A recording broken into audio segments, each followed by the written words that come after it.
Hello everyone, welcome back to another weekly review of my data. So I'm going to quickly start off this video by just talking about the data that I gathered this week. So in the trades I only took 2 trades in the past 2 weeks. I haven't done one of these since the 11th or 12th. So I only took 2 trades since then. All the other trades that were present were either part of a larger trend, like these two. There was one on the 17th that was also a trend. I think I need to, let me make sure, on the 17th. Yeah, this was also a trend against the rules.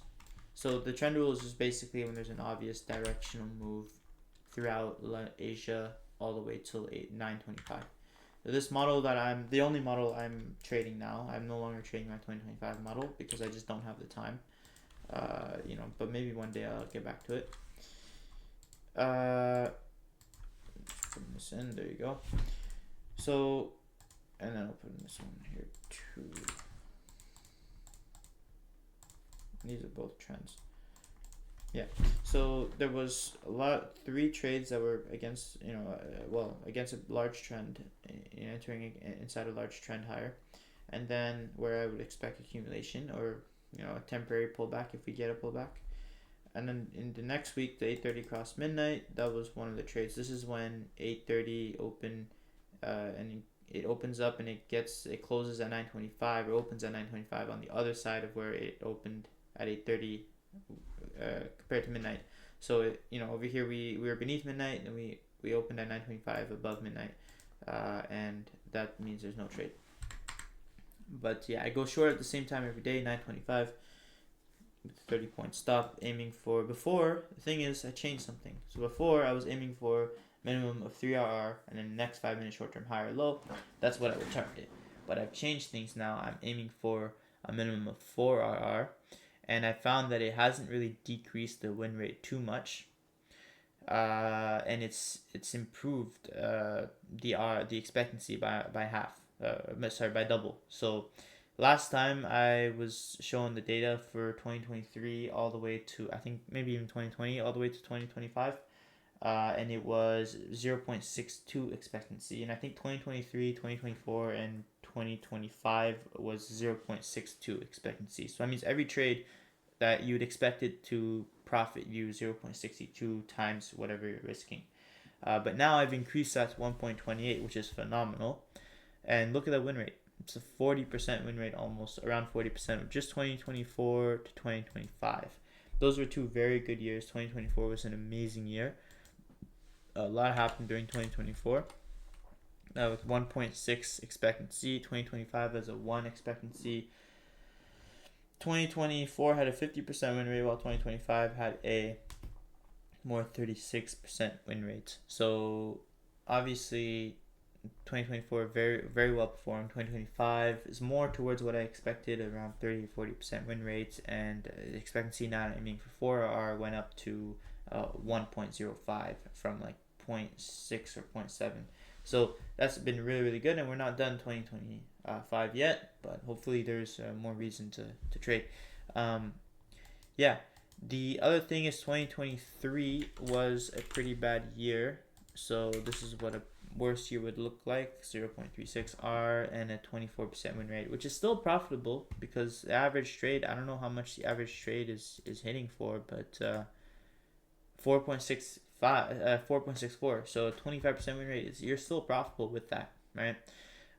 It's just a lot more losing streaks, as you can see. Compare the amount of losing streaks in 2023 compared to 2024 and 2025. There was only one time where there was a really bad losing streak, so it wasn't even that bad. The other thing, there you go, a lot of losing streaks.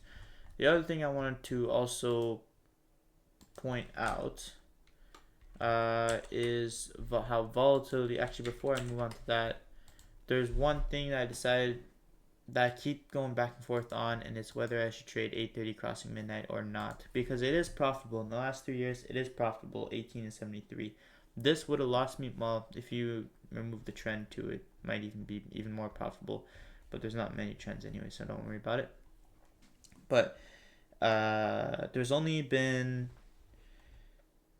one year where it'd be worth having this, where like I think it was this year in 2025 where like I'd be, oh, I want to actually include this into the model, because 2023 this would have lost money, 2024 it wouldn't have been worth it. It would have just created, like, look at these losing streaks, trading this. This would just create more losing streaks if you add it into your and lower the win rate while barely increasing the expectancy. So obviously, is it good for compounding? Yeah, but I just don't know. I don't know if it's worth it because of how little extra it pays you. Anyways, I don't know. I don't. 2023 was a bad year, so if you just look at 2024, thing is it doesn't get that much better. This is still pretty good. 0.24 expectancy. It's still not bad. It's just that my thing is I don't have enough data. So if I like miss, I don't have many wins using this, right? So 14 trades. So I feel like if I miss one, it would impact that expectancy, and I don't know what that would look like, and I don't know if I want to trade that just yet. So I'm gonna keep gathering data on it, but right now I'm not gonna change anything. The other thing I talked about too last time was I was looking at a chart of the VIX, and I noted how I saw the COVID year 2020. There were periods of it where it was somewhat profitable, and then periods of where it was highly profitable. And every time it was highly profitable, we had an increase, like a very sharp rise, but it always followed with an unprofitable period of where there's a very sharp decline. Now, I think I've changed the way I'm looking at it now, because instead of looking at the rises and declines, now I'm thinking more about certain levels. So, for example, let's say relative to where we are, let's say in 2020 January, if the VIX were to raise to, I don't know, 35, okay, then I would expect losing streaks to start, because when the VIX rises, there's a lot of volatility. It's good for the model. Well, actually, isn't the VIX a representation of a demand for shorts?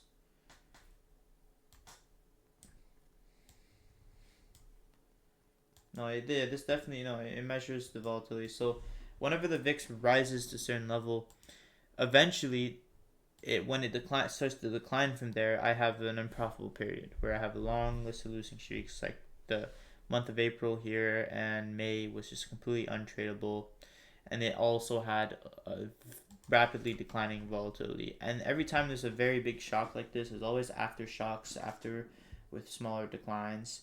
And I hadn't been able to backtest the rest going forward, but from what I've at the time, I have since then, and sorry, I should have been more clear. Since the last video, I finished the back testing, and there was one trade or two trades in November, and they're both losses. So I don't really have enough. I wasn't able to find enough data to really show any more relationship in 2020 with the VIX and the model results. I think it was just so obvious because of COVID, but it's a lot harder for me, even looking at 2024 and 2023. It was a lot harder for me to, determine, okay, whether or not, like we can look at it right now. We'll look at 2024 and 2025, and we look at the VIX, and I had drawn this blue line because I suspected that every time we went above it, we had losing streaks. So August 5th, let's see, in August 2024, there was a small losing streak. The whole month was unprofitable. Oh wait, this is not, oops. We're not going to include any of that. It's okay. So the month of August. 1 win, 2 wins.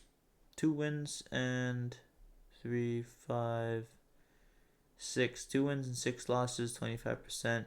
Not the best month, and one of those wins was when 8:30 crossing midnight. One of those losses was, so let's just look at 1, 2, 1 and 2, 2 and 1. Wait, no, this is in September, sorry. So 2, yeah, okay. So I mean, it's not a crazy month, like it's not a losing month, but I mean, in this period where it declined, it started early August. So there was a good losing streak in July, and that's when we started to actually, funny enough, that's when we started to rise.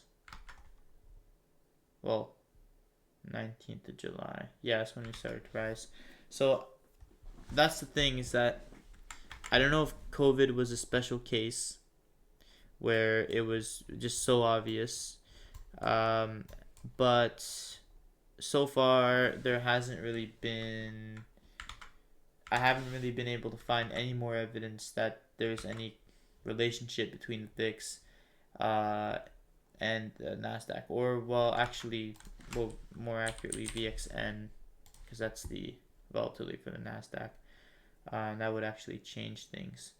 But what I was able to find, and what I do want to look at, is the years where there's less volatility overall don't perform as well as the years that have more volatility overall. Now, some of the years that have more volatility would include 2008, 2009, 2011 for the Nasdaq. 2022 is one, 2020, and 2024, and then a bit of 2025. These are years that include a lot of volatility, and we should have yield a lot of opportunity to have good results. Yeah, I think what's really important is that the more accumulation, manipulation, distribution we have, the more opportunity there is to take a trade, and invariably we're gonna end up getting winners, and those winners, if they're higher R, is gonna increase the expectancy for every trade.